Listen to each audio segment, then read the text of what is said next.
A dream? Adea. I feel like I've been running forever. I get to the bottom of the stairs and push with everything I have on the door. Please, please, please, I think to myself. I step back and push my shoulder into the door, and it opens for me. I'm blinded. All I can hear is the ringing in my ears. The wolf's bane grenade had gone off. I squint as the fog clears. Everything is moving in slow-mo as I try to find him, to smell him. I can't hear Mavy. I stumble over a body and stare in shock as I find the head of my dearest friend, Gabriel. I fumble as I rush past the arms, legs, and heads of familiar faces, trying to find him. In the corner of my eye, I see movement. I turn and see a pile rise and fall as a shape pushes up through the bodies. I can see his black hair and my heart swells as I watch him search for me. When his eyes lock on mine, I see the relief flood his face. He stands up and I can feel the need to touch him grow and almost explode as he starts to come towards me. I can feel his need and his relief. I feel his shock. Shock fills his eyes, and I frantically try to see what's wrong. I look at his chest, his beautiful chest. The mate bond snaps and my world is cold and I'm all alone. All I can feel is a numbing pain as I fall to the ground. I can't look away from my mate, but I can hear his footsteps coming closer. He drops something near my head and grabs my hair. He starts dragging me and I hit my head on a rock. The last thing I see is the empty eyes of my mate before I lose consciousness. The last coherent thought I have is knowing that I'm alone. Beep, beep, beep, beep, beep, beep, beep. I groan as I hear my alarm go off. I feel a migraine splitting my head apart as I reach around for my phone. Where did I put it? I feel around for it and grab it from the floor next to the bed. I roll over and groan. Fuck, I have to get up. The Alpha and his family get up at 7, and I need to make sure that breakfast is prepared by the time they head to the kitchen. The moon goddess must have been watching out for me because normally when a rogue stumbles onto Packland, they are killed when found. I'm lucky that Alpha Joshua gave me a job at the pack house and provided a room for me to stay in. I've been here at the Half Moon Pack for the last 4 years. My parents died when I was young, and Alpha Joshua and his Luna Rose didn't have to help me, but they did. I'm thankful for the roof over my head and the warm bed I can sleep in. I mentally push myself to get up and throw on one of the 2 jeans I own, a white t-shirt and a hoodie. I have a bag of clothes Mavy had bought me, but I haven't had the heart to open them yet. I'm putting my hair up when I hear a quiet knock at the door. I look at my reflection in my small mirror and groan. My brown hair looks stringy and frizzy. The only nice thing is its length. My brown eyes are dull and bloodshot. There's nothing I can do to make myself look better. Oh well. Come in, I whisper, knowing it's just Gabe coming to grab me for work. He's 5'11", has blonde hair and a crooked smile. Not the tallest man in the pack, but compared to my 5'3", he towers over me. I turn around and Gabe whistles. Morning, Addy. You look like shit, he chuckles, looking down at my frizzy brown hair. One time, some clothes went missing the day Gabe and I were working in the kitchen together. Some of the pack members blamed me for the missing clothes. Gabe stood up for me and told them that I was with him the entire time, preparing their food. Since then, he's been a great friend, but sometimes he overshares his opinion. I roll my eyes. Morning, Gabe. Tactfulness isn't his strong suit, but at least I could rely on him to tell me the truth. Have that dream again? He asks. The dream started after my 17th birthday and have been haunting me for a year now. When I first had the dream, I woke up with tears running down my face. They were so vivid they had me questioning reality. The next night I had another dream, and it continued. I would get them once a month until I was having them every other week. Nightmares have become a normal part of life. Like clockwork, I sigh as we head down the hall. We close my door and I lock it. As we walk down the hallway, I look at the tall white walls. They always make me feel so small. When I first moved into the pack house, I fell in love with the old-fashioned, vintage 19th century European feel. Alpha Joshua is a little OCD, so everything has a place, and there's a place for everything. It keeps everything clean and organised, so I guess it works. I had an amazing night with this she-wolf Adea you don't even know. Goddess, you should have seen the tits on her. I had her in... I cut him off before he can finish. Please spare me the details, Gabe. I do not want to hear where, how, or what positions you had her in. I'll take your word for it. Now please shut up, I groan. Gabe is one of my closest friends, but I swear he's a man-whore. After every sexcapade, he insists on telling me every detail like I care. He swings an arm around my shoulder and leans in. Come on, Addy. If I don't tell you, who else will I tell? He whines. I can imagine his wolf pouting, and I have to stifle a laugh. Oh, my virgin ears, I say as I cover my ears. He continues to pout while we make our way to the kitchen. I feel like I've been running forever. I get to the bottom of the stairs and push with everything I have on the door. Please, please, please, I think to myself. I step back and push my shoulder into the door, and it opens for me. Gabe! Gabe turns on the light and snaps me out of my daydream. Alpha Joshua and Luna Rose were very considerate of me. They took me in and gave me a place to stay. I was a rogue and they could have killed me for trespassing on their territory. Instead, they welcomed me into the pack, gave me an initiation party, and gave me a home. Without them, I would have been a rogue and most likely would have lost myself.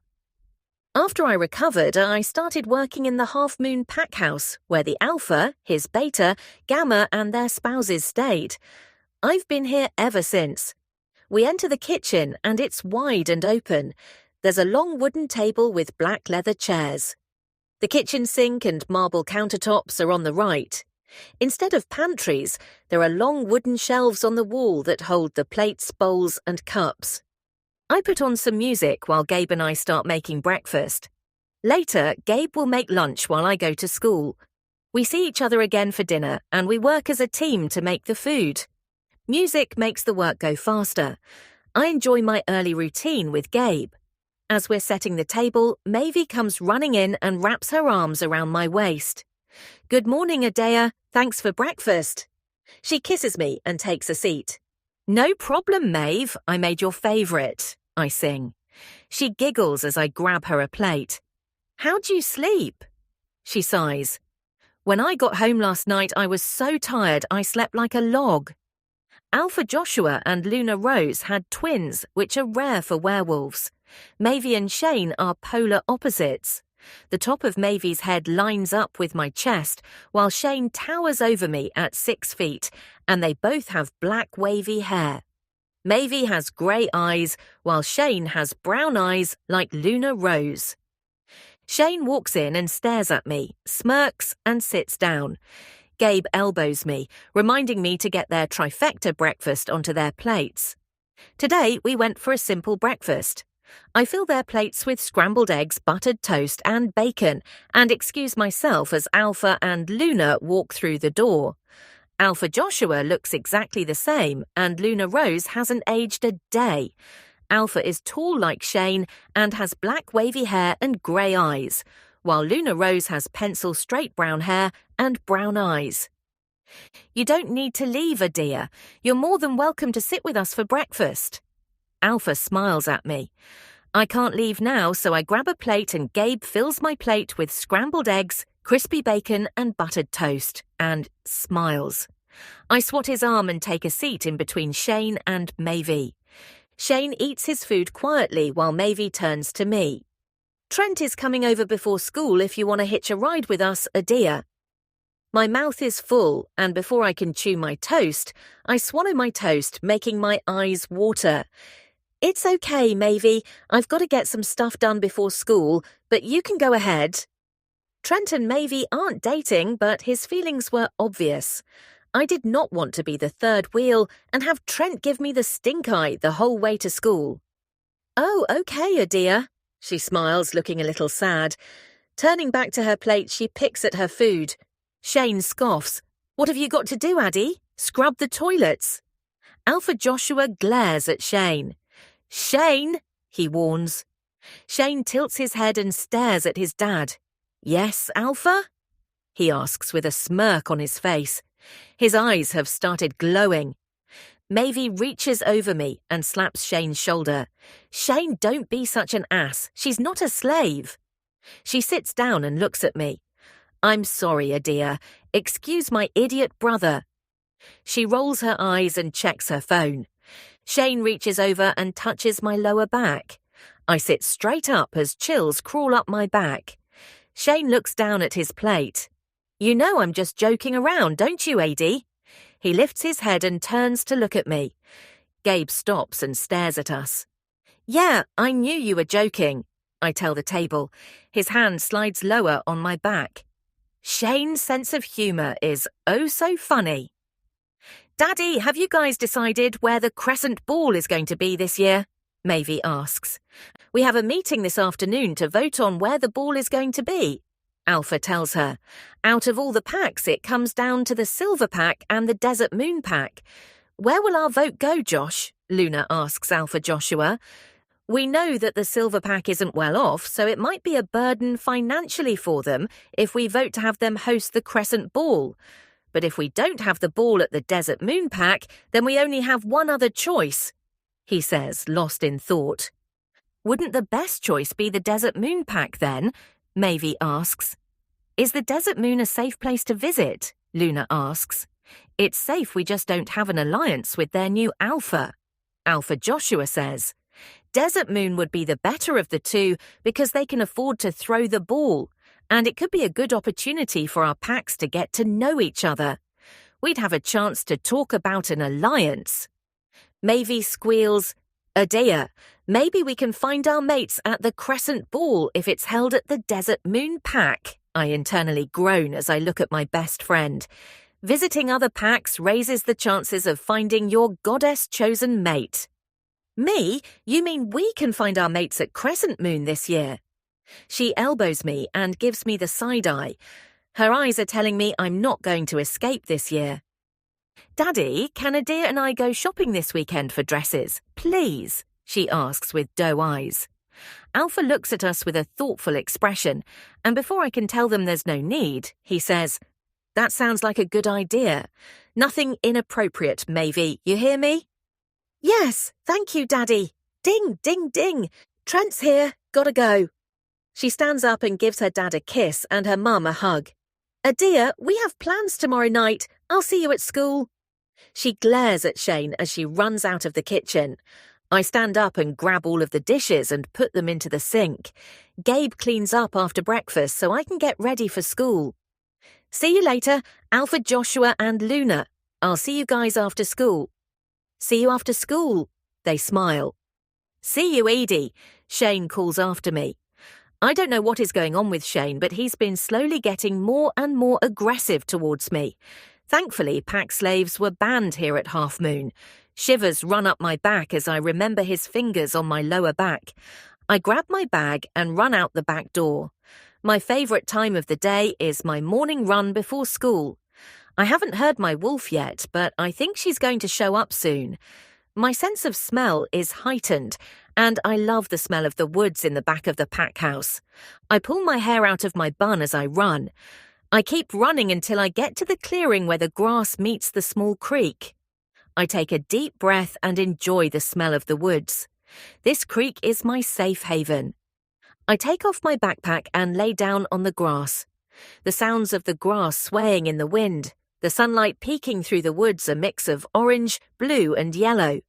The birds sing their song, and the cheerfulness in their voices brightens my day. The light pounding of rabbits hopping along the ground brings a smile to my face. I could lay here all day if I could. Being out here makes me happy. I hear a bell out in the distance and grab my bag. Time for school. Mavy. I can tell you the exact moment my life changed. Everything I knew was turned upside down. Being a kid left in the world without. Parents is haunting.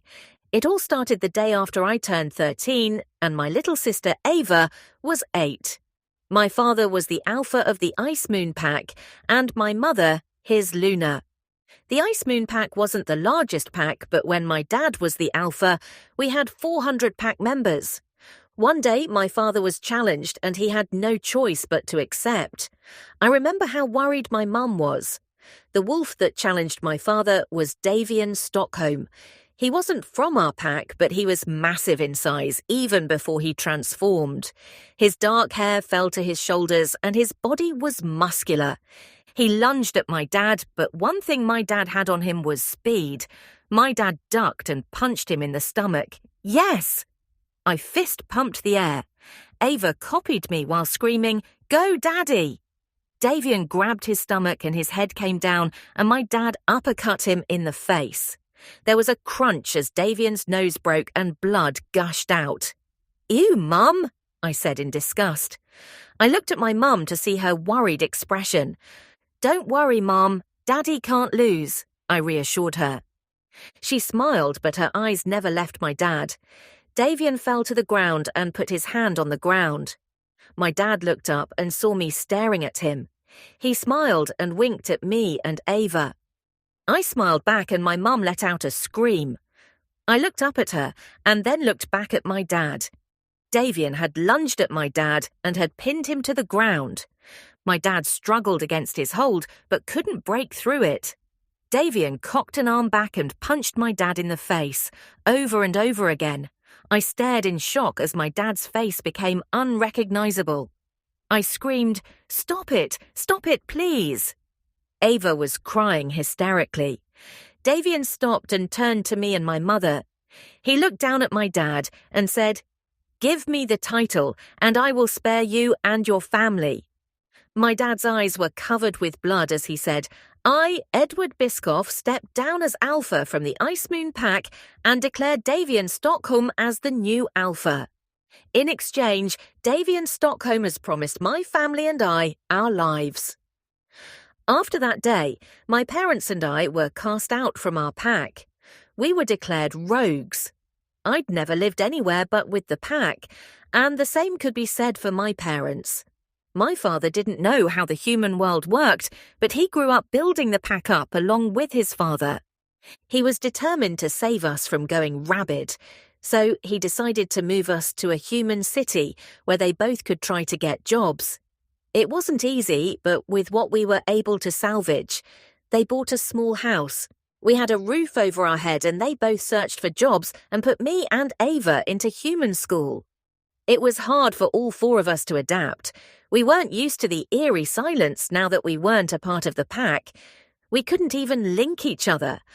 I honestly think if we didn't have each other, we would have gone insane or rabid like other rogues. Thankfully, we could almost fill the void with our little family. It was quiet without a pack, but we made it work. My dad got a good job as a contractor, and my mum eventually got a job as an accountant for a small company. He'd come home and tell us about the newest house or business he was working on. Mum would be cooking in the kitchen, and I'd listen to him go on and on. When he finished a project, he'd drag us out of there, and we'd marvel at his work. Every day went by filled with Dad's stories and Mum's food. We couldn't go for runs or be a part of the forest because we lived in the city. I think that killed Mum and Dad the most. Their wolves suffered and they were easily irritated, but we were able to make it work. "Just wait until you see this one," he told us one day after work. We were going out to check Dad's latest project. He'd been working on an internet cafe packed with the latest PCs and equipped with a small coffee section where baristas would make beverages. He was excited to show us the section where customers would order fresh hot sandwiches when they would get hungry. He was excited to be working with something tech-related. On the way to finally see this new place in person, we were hit by a semi-truck, and I woke up to a room with machines beeping and an oxygen tube down my throat. "She's coming too! Hey, honey!" I reached for the tubes and yanked them from my nose and mouth. Every breath I inhaled was painful and tore at my throat. Tears welled in my eyes. Looking around, I saw the nurse running towards me from across the room. She noticed me pull out the tubes. She grabbed my hands and I croaked, "Where's my mum?" A look I could only identify as pity flashed in her eyes before she grabbed both of my arms. She looked me in the eyes and explained that there had been an accident. "Okay," I said and waited for the rest. "Honey, your parents and your sister, they all died on impact. You're the only one who survived." I couldn't hear anything. What? They died? My mum? My dad? Ava? I was too cold to cry. I couldn't believe it. This couldn't be true. How could they just be gone? I reached out. I screamed. I thrashed. 2 more nurses were called in and held me down. The first nurse injected something into my arm and I slowly lost control of my body. I went limp and they laid me down slowly on the bed. "It'll be all right. It's going to be okay," she said soothingly. "It's going to be okay," she said again as she looked into my eyes. "The accident happened on Half Moon Pack territory. Alpha Joshua and Luna Rose have taken care of everything. You've been out for a couple of weeks and we weren't sure you were going to ever come too." My world crashed around me and I felt like my breath had been stolen from me. I hadn't had any control of my body as I laid there. Dead? Gone?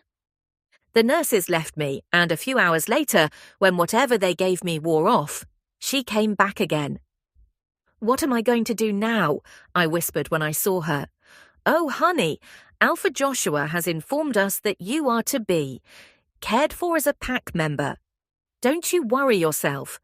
He has taken care of your medical bills, and I'll let him know you're finally awake." Her eyes glossed over as she mind-linked someone. I hadn't seen a mind-link since I was a kid, and it was almost weird to witness. Her pupils were covered by a white fog. I looked around the room and noticed flowers on my bedside. When the nurse ended the mind-link, "Who bought me flowers, nurse?" I asked. "Oh, Alpha and Luna have twins. They just turned 14 and her daughter Mavy has been visiting you. I think the 2 of you will get along." As if we conjured her, the door opened and a black-haired girl peered in. "Hey, you're awake. Thank goodness, I was worried you'd sleep for the rest of the year." She bounced in with a big smile on her face like we had known each other for years. She's got black hair and grey eyes, and dimples poke both sides of her cheeks. I didn't have the strength to smile or reply. I look away from her and stare at the wall. I didn't know what I'd do back then, where I'd go. I was just a kid. The lump in my throat was too hard to swallow. The girl didn't say anything more until she left, but then she came back, day after day, until I had grown used to her visits. One day she had brought more flowers and was talking about her day again. "Thanks for the flowers," I said.